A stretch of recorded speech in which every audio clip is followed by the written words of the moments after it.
नमस्कार, आप देख रहे हैं द रेड माइक। मैं हूं मिलन देसाई। गृह मंत्रालय ने जनगणना यानी कि सेंसस के पहले चरण के लिए प्रश्नावली नोटिफाई कर दी है। ये काम अप्रैल 2026 से शुरू होना है, लेकिन जनगणना शुरू होने से पहले ही एक बड़ा राजनीतिक विवाद सामने आ गया है। फसाद की जड़ है एक छोटा सा शब्द जो इस लिस्ट में गायब है। सवाल उठ रहे हैं कि जहां जाति की बात हो रही है वहां ओबीसी का नाम क्यों नहीं है। आखिर सरकार ओबीसी की गिनती को लेकर इतनी संकोच में क्यों दिखाई दे रही है। आइए विस्तार से समझते हैं कि इस बार जनगणना में सरकार आपसे क्या-क्या पूछने वाली है। पहले चरण की प्रश्नावली यानी कि क्वेश्चनर में आपसे घर, सुविधाओं यानी कि फैसिलिटीज और रहन सहन लाइफस्टाइल से जुड़े कई सवाल पूछे जाएंगे। आपसे पूछा जाएगा कि आपका घर किस चीज से बना हुआ है, ईंट, पत्थर, सीमेंट, घास या और भी चीजें कुछ हो सकती हैं। घर की कंडीशन कैसी है, घर में कितने लोग रहते हैं और घर के मुखिया का लिंग क्या है यानी कि जेंडर क्या है।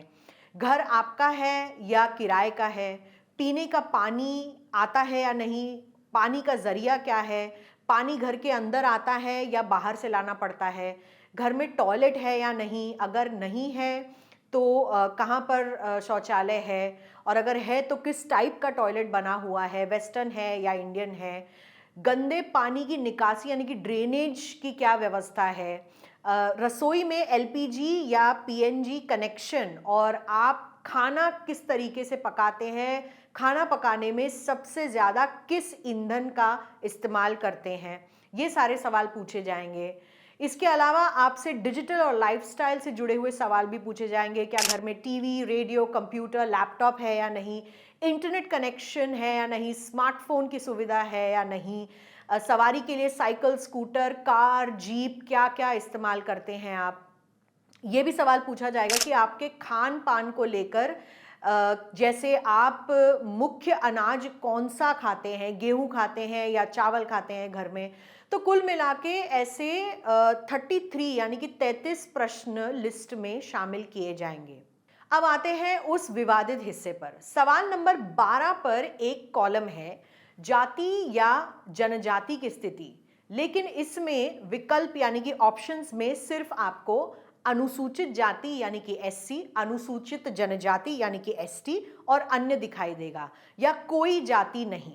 ध्यान दीजिए, इस पूरी लिस्ट में ओबीसी का कहीं भी नाम नहीं है, उन्हें अन्य यानी कि अदर्स की श्रेणी में डाल दिया गया है। हमने 2011 की जनगणना के सवालों की लिस्ट भी देखी है, उसमें भी लगभग यही बुनियादी सवाल थे, लेकिन 2011 में कुछ ऐसे सवाल भी पूछे गए थे जो इस बार फर्स्ट फेज में दिखाई नहीं दे रहे हैं, जैसे शादी के वक्त की उम्र, धर्म, मातृभाषा और अन्य भाषाएं, शिक्षा का स्तर, रोजगार और आप किस सेक्टर में काम करते हैं, जन्म स्थान, माइग्रेशन यानी कि प्रवासन, उसका कारण और बच्चों की संख्या।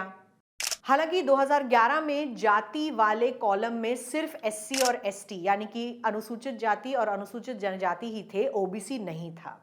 तो सवाल यह है कि जब 2027 में जाति जनगणना का इतना शोर है, तो क्या इस बार भी वही पुरानी लीक अपनाई जा रही है। यहीं से असली सवाल उठता है। जब एससी एसटी को साफ साफ लिखा गया है और लिखा जा सकता है, तो करोड़ों की आबादी वाले ओबीसी समाज को अन्य में क्यों धकेला जा रहा है।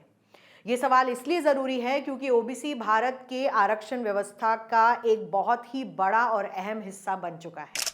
भारत में आरक्षण सिर्फ दलित और आदिवासी समाज तक सीमित नहीं है। शिक्षा से लेकर सरकारी नौकरियों तक ओबीसी में 27% आरक्षण मिलता है। लाखों छात्रों और युवाओं का भविष्य इस डेटा से जुड़ा हुआ है। लेकिन विडंबना देखिए, आजाद भारत में ओबीसी की कभी पूरे तरीके से गिनती हुई ही नहीं। द इंडियन एक्सप्रेस की एक रिपोर्ट के मुताबिक भारत में आखिरी बार मुकम्मल जनजाति जनगणना 1931 यानी कि 1931 में हुई थी, अंग्रेजों के दौर में, और उसके बाद सिर्फ एससी और एसटी का ही नियमित डेटा जुटाया जाता रहा। तो देखिए, 1931 का जो डेटा था उसी के आधार पर अनुमान लगाए जा रहे थे। 2011 में सामाजिक, आर्थिक और जाति जनगणना यानी कि एसईसीसी हुई थी, लेकिन उसकी जाति वाला डेटा भी कभी सार्वजनिक नहीं किया गया। उस वक्त की रिपोर्ट्स बताती हैं कि ओबीसी की जनसंख्या लगभग 52% आंकी गई थी और मंडल कमीशन की सिफारिशों का आधार बनी। इसी आधार पर 1990 में 27% आरक्षण लागू हुआ। तब से ये मांग हो रही है कि ओबीसी की सटीक तरीके से गिनती होनी चाहिए ताकि सरकारी नीतियां हकीकत पर आधारित हों और अंदाजों पर नहीं।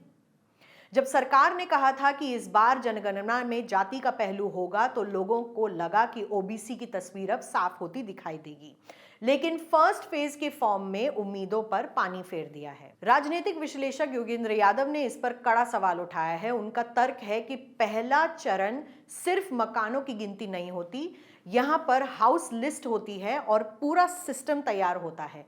अगर शुरुआत में ही ओबीसी को अन्य यानी कि अदर्स मान लिया गया तो दूसरे चरण में होने वाली गिनती धुंधली या सीमित होकर रह जाएगी। सीधे शब्दों में अगर कहें तो अगर ओबीसी का बुनियादी तौर पे अलग कॉलम नहीं बन रहा है तो बाद में उनका डेटा एक अस्पष्ट कैटेगरी बन के रह जाएगा। सरकार का कहना है कि विस्तृत जाति जनगणना दूसरे चरण में यानी कि फेज 2 में होगी। And that will be the base for phase 2, जिसमें बहुत इंपॉर्टेंट है demographic, socio cultural and economic parameters का इन्यूमरेशन किया जाएगा पूरी जनसंख्या का। Age, gender, educational status, religion, mother tongue, कौन सी लैंग्वेजेस बोलते हैं, डिसेबिलिटी है कोई, सोशल स्टेटस क्या है, एंड मोस्ट इंपॉर्टेंटली कास्ट का इन्यूमरेशन भी इसमें सेंसस में होगा। माइग्रेशन हुआ है घर से, फर्टिलिटी, ऑक्यूपेशन, हर चीज का, हर बेसिक पैरामीटर का इसमें इनोग्रेशन किया जाएगा। ये फरवरी 2027 के हिसाब से किया जाएगा, भारत के कानूनों के हिसाब से।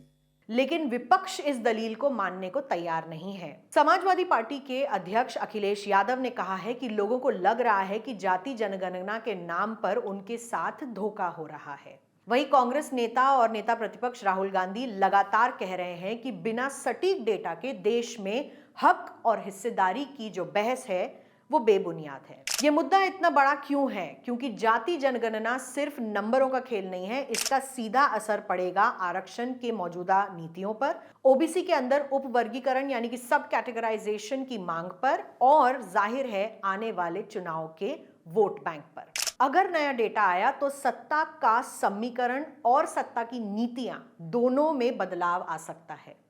इसीलिए असली सवाल ये नहीं है कि फॉर्म में ओबीसी क्यों नहीं लिखा गया।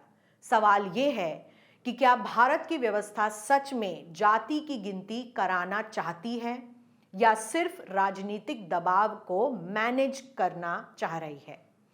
अब सबकी नजरें जनगणना के दूसरे फेज पर होंगी। वही तय होगा कि ये जाति जनगणना ऐतिहासिक होगी या सिर्फ एक चुनावी वादा बनकर रह जाएगी। आप इस पर क्या सोचते हैं? क्या ओबीसी का कॉलम पहले ही चरण में अलग हो जाना चाहिए था? कमेंट्स करके हमें जरूर बताएं और देखते रहिए द रेड माइक।